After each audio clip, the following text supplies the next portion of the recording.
Assalamualaikum warahmatullahi wabarakatuh.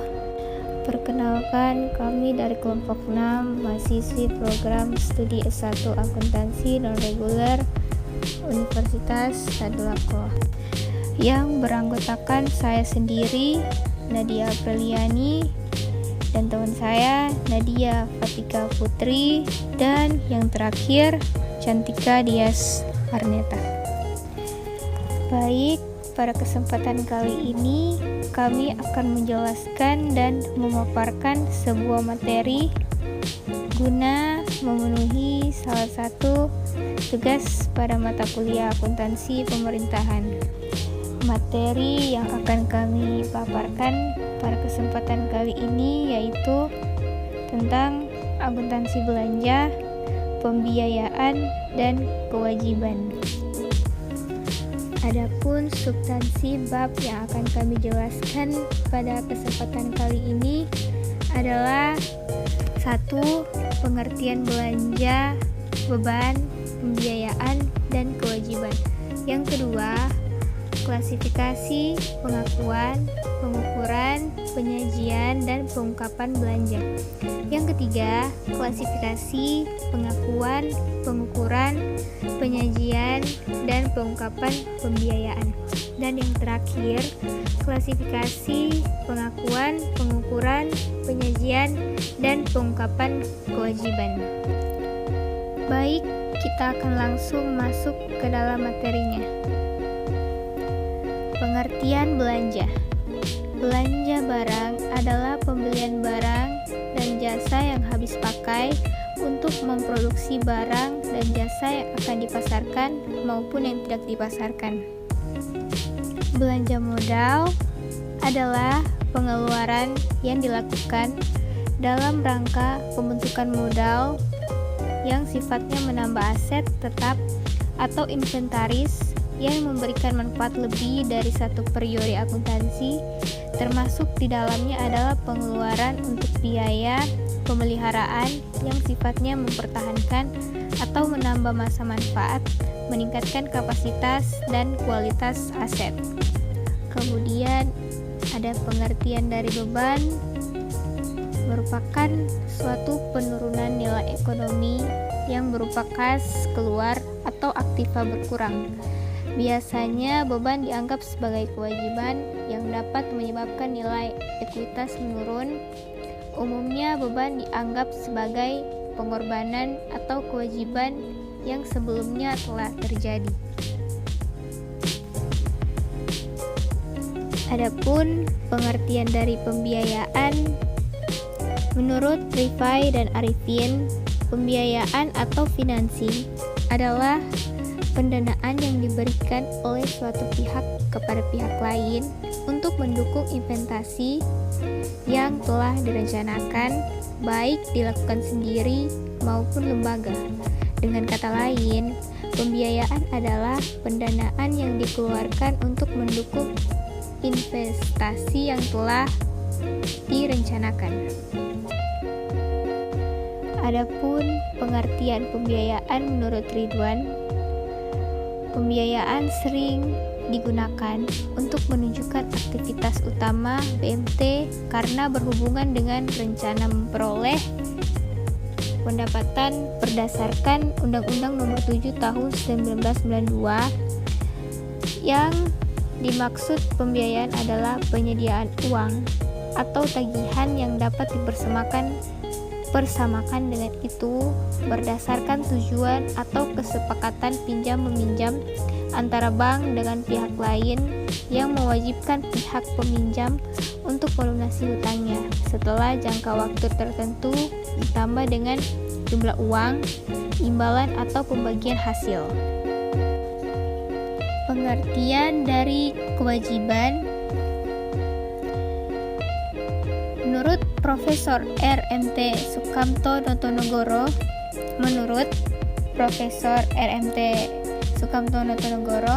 pengertian kewajiban adalah sesuatu yang harus dilakukan oleh pihak tertentu dengan rasa tanggung jawab yang pada prinsipnya dapat dituntut secara paksa oleh yang berkepentingan. Kewajiban menurut Kamus Besar Bahasa Indonesia atau KBBI. Menurut KBBI, arti kewajiban adalah sesuatu yang diwajibkan atau sesuatu yang harus dilaksanakan.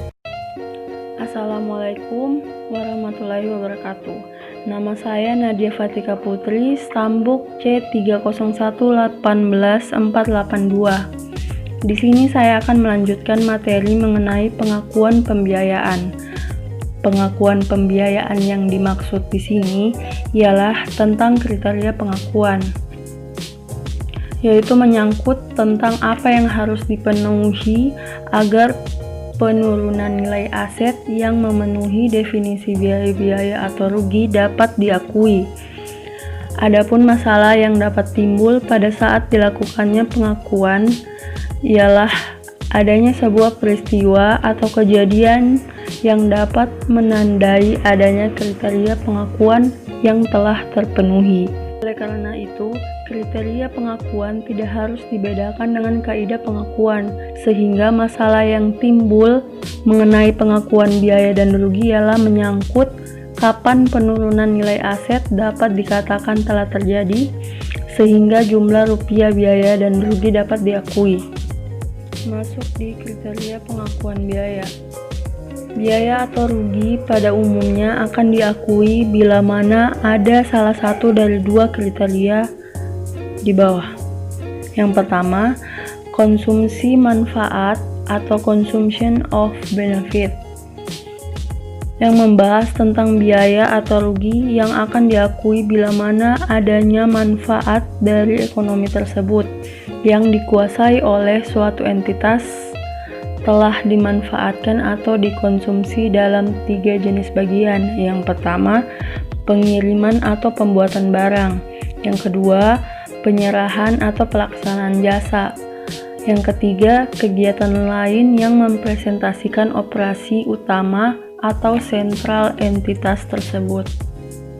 Kriteria yang kedua, lenyapnya atau berkurangnya manfaat masa mendatang.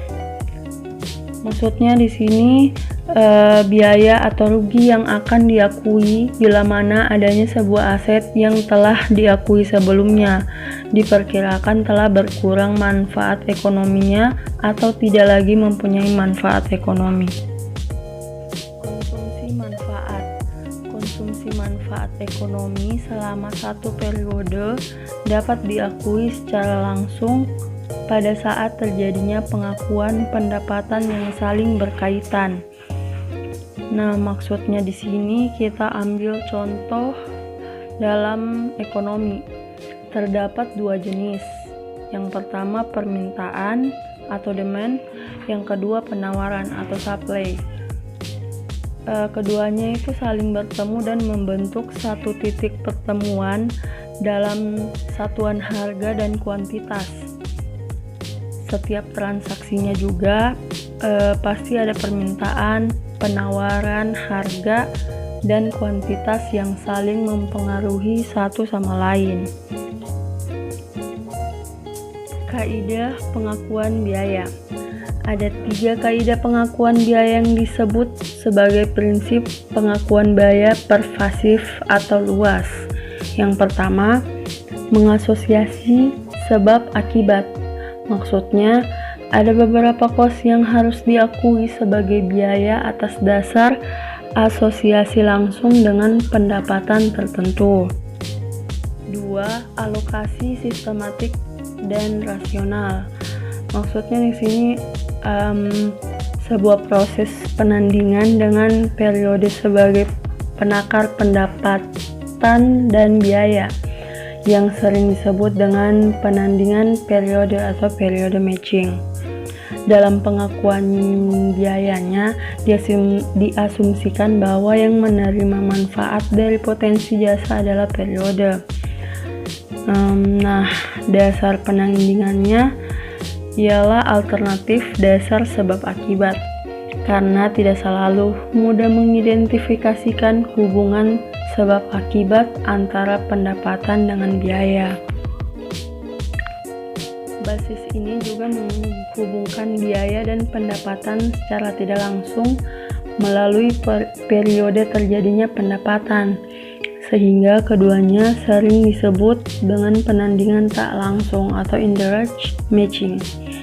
Sebenarnya, adanya berbagai metode alokasi yang menunjukkan bahwa untuk menyelaraskan pola penyerapan cost yang kira-kira mendekati pola pemanfaatan potensi jasa, sehingga konsep penandingan yang tepat akan dapat dicapai. Contohnya yaitu depresiasi atau penyusutan aset tetap. Yang ketiga, pengakuan segera. Ada beberapa alasan diasosiasikannya cost dengan periode berjalan sebagai biaya. Yang pertama, karena cost yang terjadi dalam periode berjalan tidak memberikan manfaat pada masa mendatang yang cukup nyata. Yang kedua, cost yang dicatat sebagai aset dalam periode-periode sebelumnya tidak mempunyai manfaat ekonomi yang cukup nyata. Yang ketiga, mengalokasikan berbagai cost baik atas dasar asosiasi dengan pendapatan atau atas dasar periode akuntansi dipandang tidak mempunyai manfaat yang berarti. Pengukuran pembiayaan dan kewajiban. Nah, dalam pengukuran pembiayaan dan kewajiban dibahas tentang pengukuran belanja, yaitu berdasarkan realisasi klasifikasi yang telah ditetapkan dalam dokumen anggaran. Pengukuran belanja juga dilaksanakan berdasarkan ases bruto dan diukur berdasarkan nilai yang dikeluarkan serta tercantum dalam dokumen pengeluaran yang sah. Dasar-dasarnya, yang pertama, akuntansi penerimaan pembiayaan dilaksanakan berdasarkan asas bruto. Maksudnya dengan membukukan penerimaan bruto dan tidak mencatat jumlah netonya atau setelah dikompensasikan dengan pengeluaran. Yang kedua, akuntansi pengeluaran pembiayaan dilaksanakan berdasarkan asas bruto. Kewajiban dicatat sebesar nilai nominal. Kewajiban dalam mata uang asing dijabarkan dan dinyatakan dalam mata uang rupiah. Penjabaran mata uang asing menggunakan kurs tengah bank sentral pada tanggal neraca. Nah, di situ pertanyaannya, apa itu kurs tengah bank? Seperti yang kita ketahui, kurs merupakan nilai mata uang suatu negara yang dinyatakan dengan nilai mata uang negara lain. Kurs juga sering digunakan untuk transaksi yang melibatkan dua mata uang dari negara yang berbeda. Misalnya, saya berbelanja barang dari luar negeri dengan menggunakan dolar dalam transaksi tersebut, maka di sini kurs akan bekerja. Dalam hal ini juga dolar merupakan valuta asing, sehingga Anda atau saya perlu menukar rupiah dengan dolar. Perbandingannya ini disebut dengan kurs. Jadi intinya, kurs tengah bank merupakan kurs yang digunakan dalam mencatat nilai konversi mata uang asing dalam laporan keuangan perusahaan. Berdasarkan definisinya, kurs tengah bank adalah kurs antar kurs jual dan kurs beli. Kurs tengah dihitung berdasarkan jumlah kurs jual dan kurs beli dibagi 2. Nilai nominal atas kewajiban mencerminkan nilai kewajiban pemerintah pada saat pertama kali transaksi berlangsung, seperti nilai yang tertera pada lembar surat utang pemerintah. Pada aliran ekonomi setelah itu, seperti transaksi pembayaran, perubahan nilai yang dikarenakan perubahan kurs valuta asing, dan perubahan lainnya. Selain perubahan nilai pasar, harus diperhitungkan juga nilai tercatat kewajiban tersebut dengan cara menyesuaikannya. Penggunaan nilai nominal dalam menilai kewajiban mengikuti karakteristik dari masing-masing pos. Utang kepada pihak ketiga atau account payable. Contohnya, kontraktor yang membangun fasilitas atau peralatan sesuai dengan spesifikasi yang ada pada kontrak perjanjian dengan pemerintah. Nah, kontraktor tersebut sudah menyelesaikan porsi pekerjaan tahap 1 dan telah menyerahkan kepada pemerintah. Jumlah tagihan termin 1 sampai akhir tahun belum dibayar. Oleh karenanya, jumlah tersebut terhitung sebagai utang yang harus disajikan di dalam neraca. Apabila dalam jumlah kewajiban terdapat utang yang disebabkan karena adanya transaksi antar dari unit pemerintah, maka penyajiannya harus dipisahkan dari kewajiban kepada unit non-pemerintah. Utang bunga atau accrued interest. Maksudnya utang bunga pinjaman pemerintah yang dicatat sebesar biaya bunga yang telah terjadi dan belum dibayar. Bunga dimaksud dapat berasal dari utang pemerintah baik dari dalam maupun luar negeri. Utang bunga pinjaman pemerintah yang belum dibayar harus diakui pada setiap akhir periode pelaporan sebagai bagian dari kewajiban jangka pendek. Utang perhitungan pihak ketiga. Pada akhir periode pelaporan, saldo pungutan atau potongan untuk PPK yang belum disetor kepada yang berhak harus disajikan sebagai utang di neraca sebesar jumlah yang masih harus disetorkan. Contohnya, pada tahun 2019, pemerintah yang melalui kantor pelayanan dan perbendaharaan memungut iuran ASKES atas tabungan perumahan dan pajak penghasilan gaji dari pegawai negeri tersebut sebesar 10 juta. Pada tanggal 31 Desember 2019 diketahui jumlah pungutan yang telah disetor ke PT ASKES Baperterum adalah sebesar 8 juta. Bagian lancar utang jangka panjang. Pada bagian ini nilai yang dicantumkan dalam laporan keuangan untuk bagian lancar utang jangka panjang adalah jumlah yang akan jatuh tempo dalam waktu 12 bulan setelah tanggal pelaporan. Contohnya, pinjaman obligasi yang jatuh tempo tahun yang akan datang sebesar 1M disajikan sebesar nilai nominal. Kewajiban lancar lainnya atau other current liability. Pada kewajiban lancar lainnya merupakan kewajiban lancar yang tidak termasuk dalam kategori utang jangka pendek.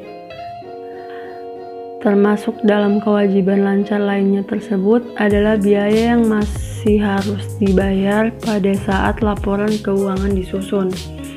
Pengukuran untuk masing-masing item disesuaikan dengan karakteristik masing-masing pos tersebut. Misalnya, utang gaji kepada pegawai dinilai berdasarkan jumlah gaji yang masih harus dibayar atas jasa yang telah diserahkan oleh pegawai tersebut. Utang pemerintah yang tidak diperjualbelikan dan yang diperjualbelikan.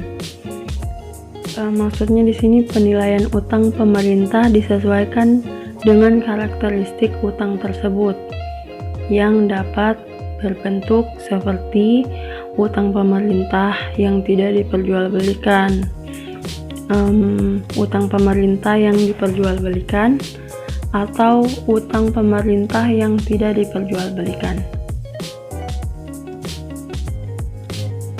Assalamualaikum warahmatullahi wabarakatuh. Perkenalkan, nama saya Cantika Dias Arneta, Stambuk C301-18442.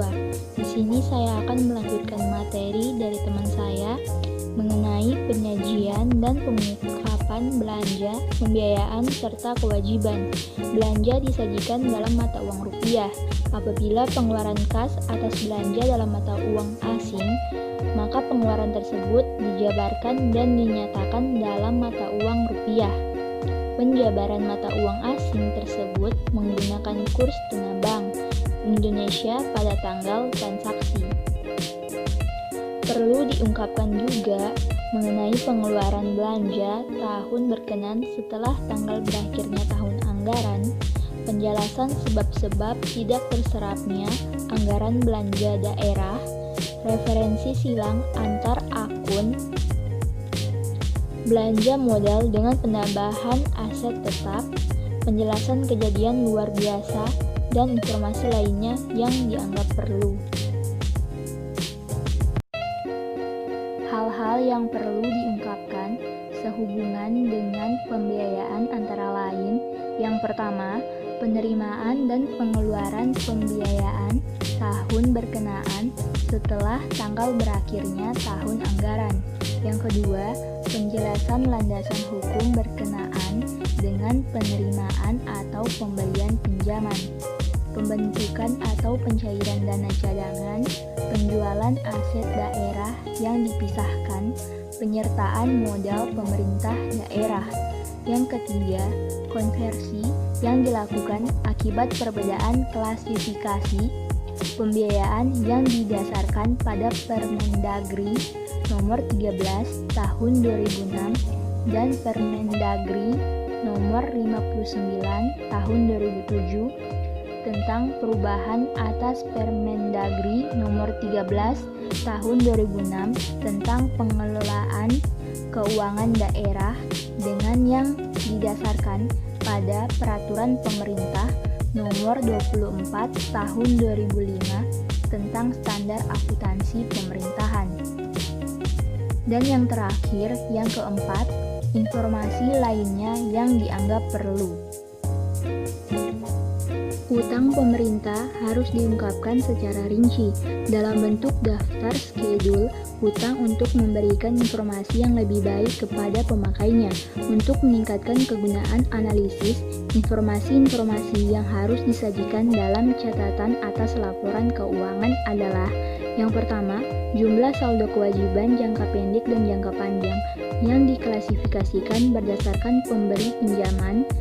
Yang kedua, jumlah saldo kewajiban berupa utang pemerintah berdasarkan jenis sekuritas utang pemerintah dan jatuh temponya.